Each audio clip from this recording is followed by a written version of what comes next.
Muy buenas tardes, habla Eduardo Swains, estudiante de la especialización técnica de redes y telecomunicación, y en el siguiente video van a ver lo que es la transmisión de datos en el proceso de comunicación, de conexión y protocolos de comunicación. Empezamos con lo que son los medios físicos. Se clasifican para el proceso de transmisión de datos en medios guiados y medios no guiados.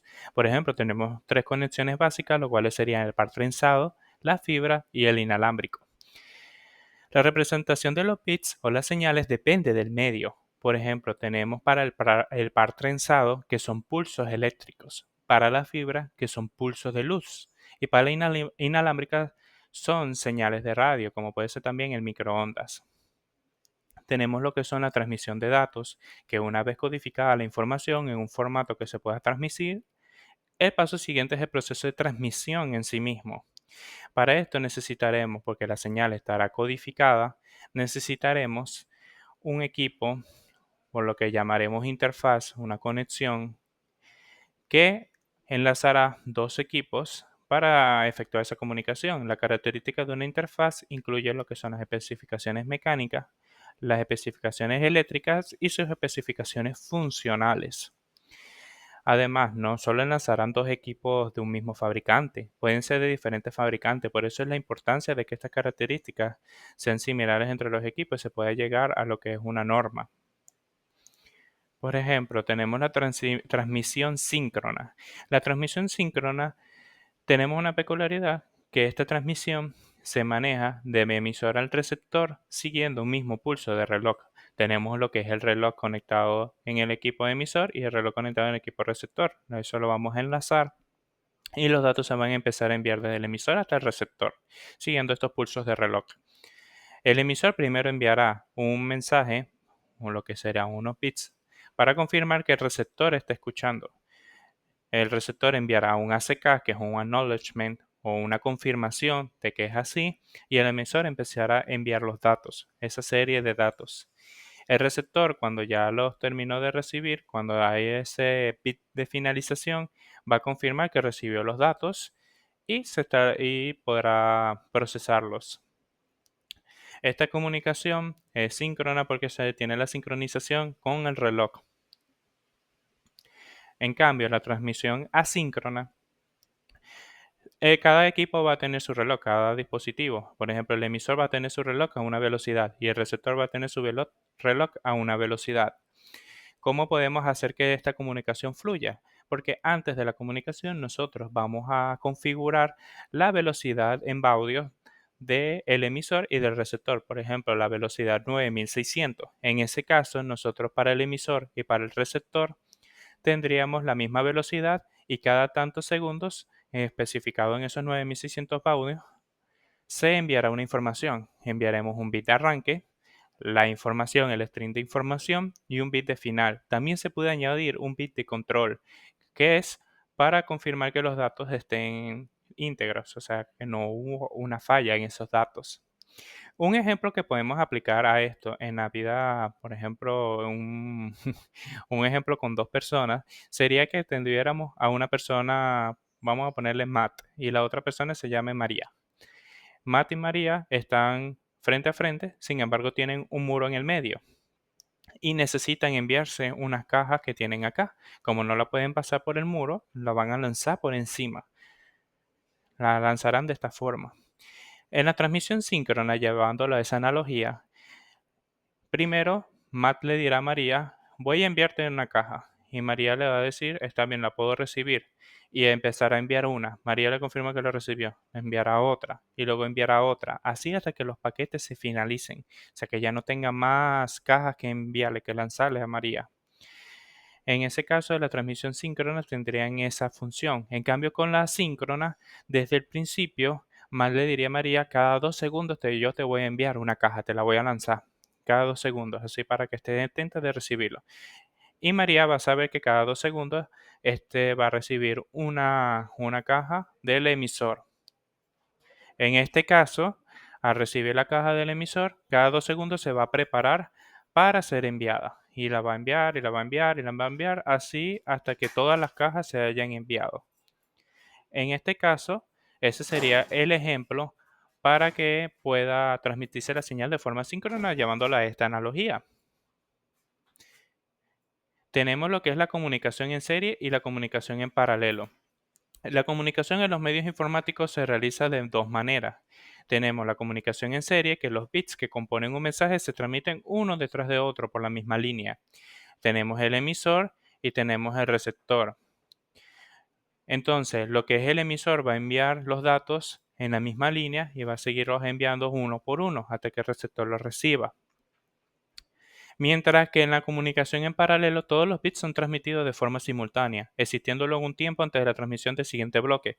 Por ejemplo, en la imagen que vemos aquí, tenemos que el emisor envía a través de los 8 canales, de las 8 líneas, los bits y los envía juntos.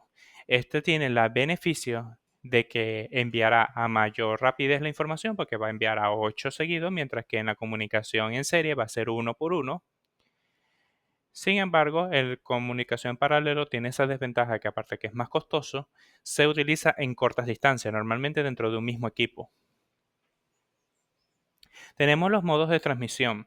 Los sistemas se pueden clasificar según la direccionalidad del momento que se efectúa la transmisión. Por ejemplo, tenemos el simplex, el half duplex, el full duplex, que no solamente es utilizado en las telecomunicaciones, sino también en otras formas de enviar esta información.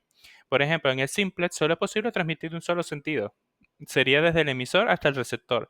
Y como un ejemplo que tenemos en la presentación sería una comunicación de una estación de radio. Porque tú como vas a recibir de una estación de radio, vas a recibir solamente la señal desde tu equipo. Tú no vas a poder enviar un mensaje a la estación de radio y a establecer una comunicación y hablar con el que está hablando en la radio o con la música, sino solamente vas a recibir. Es una comunicación simplex, de solamente de un emisor a un receptor y ya. En cambio, el half duplex, el emisor y el receptor se turnan para enviar y recibir la información. Como un ejemplo es el walkie-talkie, como tenemos aquí en la presentación, en el cual solo uno puede hablar a la vez. Dice que se turnan para la comunicación. También mucho el half duplex se vio en lo que era la época de los hubs de red, en el cual se manejaban las colisiones, debido a que en algún momento el emisor y el receptor podían enviar un paquete a la vez, iban a chocar, iba a generar una colisión y tenían que esperar hasta volverse a establecer quién va a enviar y quién va a recibir. Y tenemos la full duplex, que con el full duplex se logra el envío y la recepción al mismo tiempo. El emisor va a enviar y el receptor puede enviar al mismo tiempo y ambos pueden recibir también al mismo tiempo. Un ejemplo sería una llamada telefónica, ya que tú estás hablando, ya sea por llamada telefónica, por WhatsApp, como es actualmente. Una persona te puede estar hablando y tú también puedes hablarle al mismo tiempo o incluso escuchar. Tienen esa comunicación constante de tanto de recibida como de emisor como de receptor. Y también como en el ejemplo anterior sería con el switch, que al usar el full duplex y al ser siempre un emisor y al siempre el emisor poder recibir y enviar y el receptor también puede recibir y enviar, nunca va a haber esa colisión de paquetes porque siempre va a haber ese recibo y envío. Los paquetes van a estar pasando sin colisiones. Ya con el full duplex se logró reducir mucho eso, además de la llegada de los switch, de llegar que los paquetes de red se puedan colisionar. Seguimos con la segunda parte del video. El control de flujo de datos. El control de flujo de datos es una técnica para sincronizar el envío de paquetes entre dos máquinas, la que eventualmente procesarán esta información a velocidades irregulares, por lo que se hace necesario un control de flujo de datos entre los datos transmitidos. Una analogía que podemos utilizar para esto sería la de dos personas que están hablando. Una está hablando y otra está escuchando. Si la persona que está hablando empieza a hablar demasiado rápido, o incluso en un acento que no se le entiende mucho, la persona que está escuchando no le va a entender, se va a colapsar, no va a recibir el mensaje como es, va a estar de qué está diciendo, o simplemente no va a entender y ya ahí queda. Para esto, nosotros tenemos lo que es el control de flujo de datos. Para evitar que esto ocurra a nivel de emisor y receptor, el emisor enviará la información y el receptor es el que se encargará de reducir cuánto es lo que e indicar cuánto es la cantidad de bits que va a poder recibir, de bytes que va a poder recibir. Esto lo podemos utilizar con lo que es el buffer, que es el espacio de memoria en el que se almacenan los datos para evitar que el programa o recurso que lo requiere, ya sea de hardware o de software, se quede sin datos durante una transferencia, porque el buffer va a actuar en recibir tanta cantidad de datos. Cuando estoy lleno va a decir, bueno, páralo, ya no puedo recibir más información. Voy a procesar esta información y enviarla, y al tener disponibilidad vuelvo a recibir. Entonces el emisor va a enviar y va a esperar a que el buffer otra vez tenga disponibilidad para recibir los datos. Entonces va a volver a entrar lo que es los datos al buffer, lo vuelve a enviar, vuelve a entrar los datos al buffer y vuelve a enviar. Siempre y cuando no esté lleno, él va a recibir y enviar. Y cuando está lleno, va a parar de este lado la recepción de los datos y va a seguir enviando, justo como lo que tenemos en esta imagen. Tenemos también lo que son las ventanas deslizantes. Este dice que hace referencia a permitir regular la velocidad del envío de los datos. Se le dice el deslizante debido a que durante la comunicación puede aumentar o disminuir la velocidad del envío. Es exactamente igual a como dice el nombre, a como una ventana deslizante de estas panorámicas, por ejemplo, la que es abren, cierran, abren, cierran. Entonces, lo mismo sería con la velocidad. Podremos tener que tener una velocidad de 4000 bytes y luego podemos bajar la velocidad de 2000 bytes o te recibo 5000 bytes antes de una confirmación. Entonces esto es lo que permite manejar el control de flujo de datos. Incluso esto está en la cabecera TCP. Es una parte de la cabecera TCP llamada Windows en la cual realiza esto. Por ejemplo, en la imagen tenemos un servidor comunicándose a otro. Este le manda un ACK de 200, un acknowledgement, diciéndole una confirmación de 200 bytes y también una ventana de 4000 bytes. Entonces esto quiere decir que él solo va a poder recibir 4000 bytes ante la siguiente confirmación, antes de enviar el siguiente SK. Entonces va a enviar el servidor, va a enviar a este, ¿cómo se llama en este caso? El emisor va a enviar al receptor 1000 bytes, 1000 bytes, 1000 bytes, 1000 bytes, los 4000 bytes. Y cuando llegan los 4000 bytes, él manda un ACK 4200, o sea que recibe los 4000 adicional a los 200 que ya tenía, y una ventana de 3000. Ya la velocidad ya no va a ser de 4000, ya no va a recibir 4000 bytes ante una confirmación, sino ahora van a ser de 3000. Le bajó la cantidad de datos. Entonces, el emisor va a enviar otra vez 1000 bytes, 1000 bytes, 1000 bytes. Luego va a enviar un ACK de 7200, es decir, llegó los 7000 bytes, adicional a los 200 que tenía desde un inicio. Si, por ejemplo, en este caso que no colocó una parte de Windows, de la ventana, eso quiere decir que él va a seguir recibiendo 3000 bytes.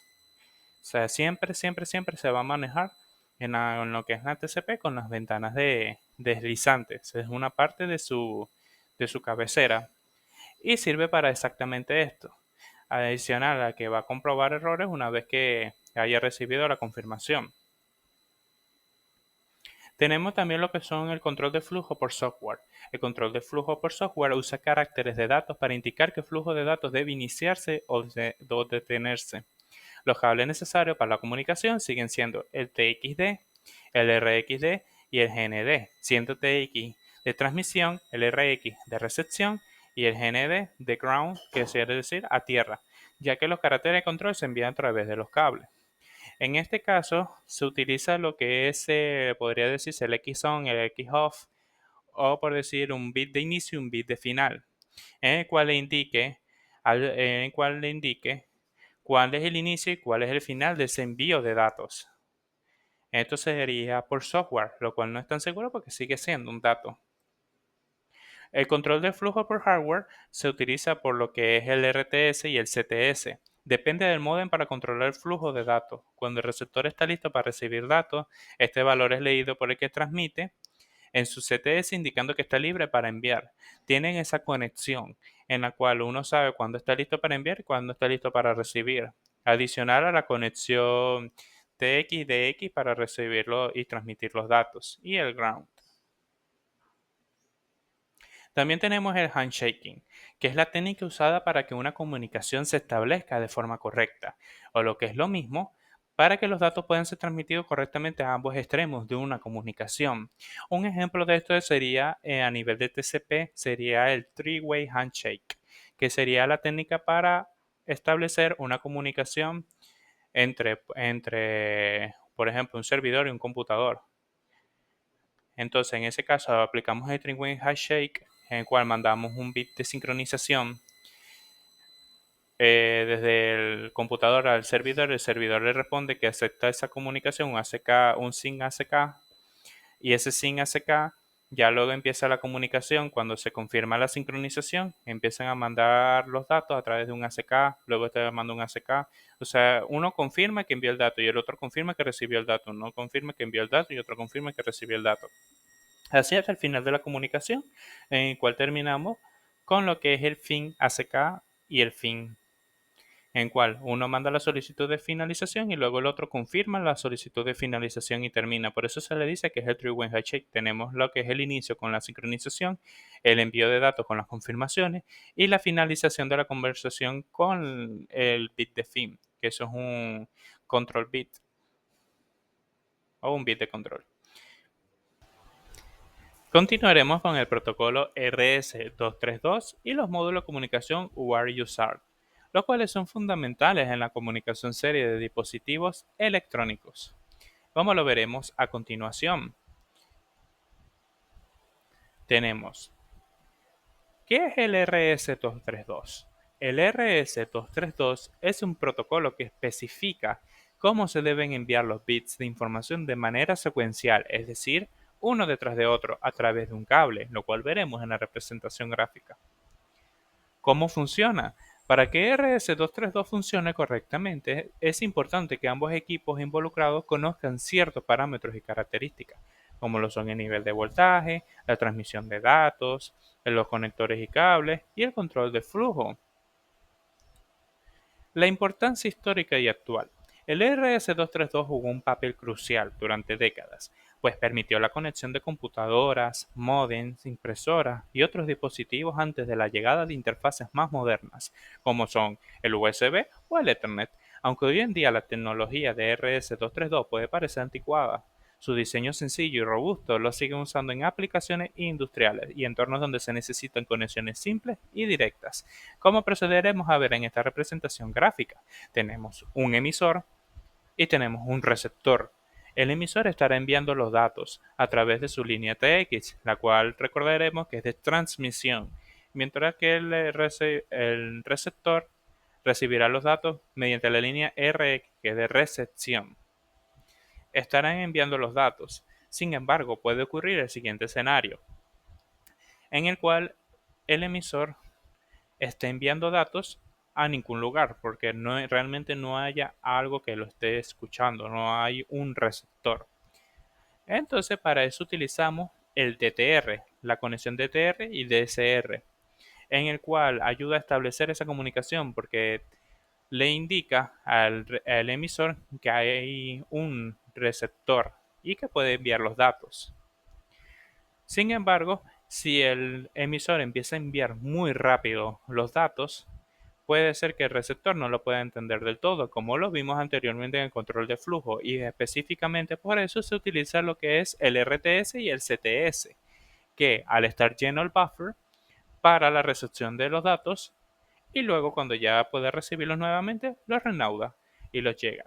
Como vemos acá en esta representación gráfica, se toman términos que vimos anteriormente en las partes anteriores, como son el buffer de datos, la línea TX, la línea RX y algunos medios físicos de control de flujo, como son el RTS y el CTS. Pasamos a ver lo que son el UART. ¿Qué significa UART? Eso significa que es un Universal Asynchronous Receiver Transmitter. Es un módulo de hardware que se encarga de convertir datos en paralelo, lo que maneja la CPU, en datos en serie para su transmisión y a la inversa para recibir datos en serie y convertirlos en paralelo. El modo asíncrono implica que el transmisor y el receptor no comparten una línea de reloj. En lugar de ello, se utiliza una tasa de audio, velocidad de transmisión previamente acordada y se añaden bits de inicio y parada para marcar cada byte, como lo vimos al inicio de la presentación con el modo asíncrono. En una representación gráfica de esto sería esta que vemos acá, una línea TX hacia una línea RX. Tenemos que la longitud podría ser de 8 bits. Podría ser, ese sería una de de las características que tenemos que estar pendientes, de las propiedades que tenemos que estar pendientes. En este caso sería de 8 bits. Tendríamos los bits de start y de stop. El start marcaría el inicio de la transmisión y el stop el final, para que entienda el sistema dónde empieza el mensaje y dónde termina el mensaje, mientras que lo que está en el medio sería el string o el mensaje a enviar. Por ejemplo, si quisiéramos enviar la letra S, en ASCII tendría un código y ese código, si lo pasamos por lo que es el Word a través del modo asíncrono en serie, pasaría dato por dato y lo podríamos ver de esta manera. Tendríamos que empezaría en 0 con un valor bajo. Esto sería 1, 1, 0, 0, 1, 1, 0, porque cada valor bajo lo visualizaremos en la gráfica de manera baja y cada valor en 1 lo visualizaremos en la parte de arriba. En el osciloscopio lo podríamos ver de mejor manera. Por ejemplo, tenemos que aquí inició, tenemos el 0 que está en bajo, luego tenemos el 1 en el 1 que está arriba y luego otra vez vemos los ceros en bajo, siendo esta la comunicación como lo veríamos en la señal. En el Word, lo importante es que sea asíncrono, porque esa es su representación.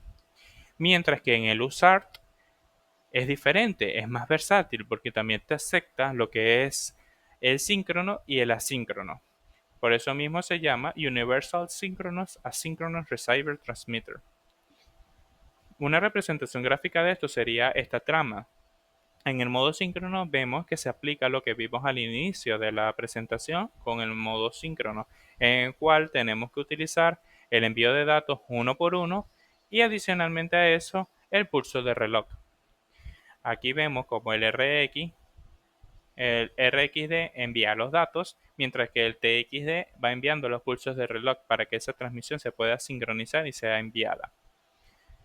Con la información antes explicada, espero que les haya gustado mucho. Espero que haya sido de verdad de una información que les servirá y que haya estado bien explicado.